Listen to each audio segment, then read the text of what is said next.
An FBI counterterrorism official now says there is no link between the New Orleans attack and the Tesla truck explosion outside the Trump Hotel in Las Vegas.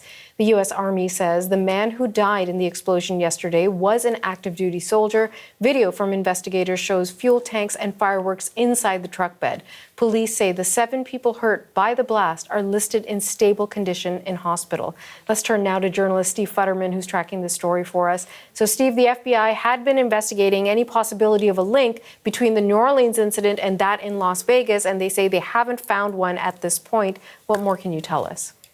Well, Natasha, I think it's a pretty strong statement by the U.S. officials, by the FBI. They did say that they recovered 3 cell phones and 2 laptops from the New Orleans suspect, Jabbar, and they said they've gone through it. They have found no indication of any connection between the 2 incidents or any connection between these 2 people. Now, there were a number of very I would say, surprising coincidences between the 2 incidents. First of all, they both happened within hours of each other on January 1st. The weapons, if you want to call them that, were vehicles. They were both electronic vehicles, both rented from the same online platform. So there were a number of things that right off the bat made you wonder, could there be a connection? And then the fact that they have both served, while the gentleman who was killed in Las Vegas, who we believe was the person in Las Vegas, was an active Army, served in the Army actively.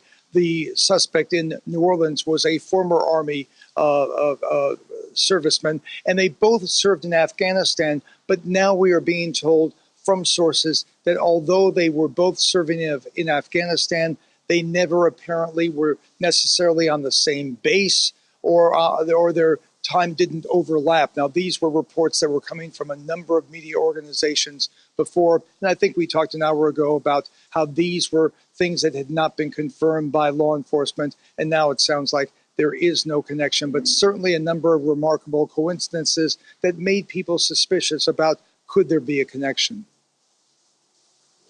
What else are we hearing from the authorities in terms of the Las Vegas investigation? Well, Las Vegas officials are likely to have a news conference later today in the next few hours.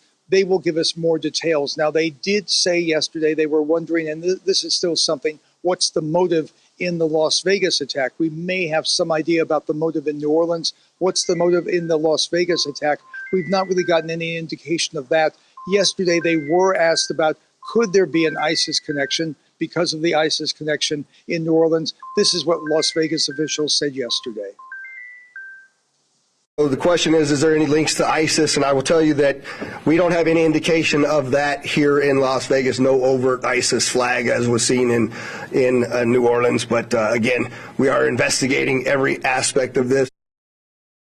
So they are continuing to conduct an investigation. We know that the person who is suspected of being the bomber or the person inside that Tesla Cybertruck was from the Colorado area. We do know there have been ATF, FBI, law enforcement officials at the locations where this man lived, where he had residences. Remember, we did say he was based in Germany. He was in Colorado on leave.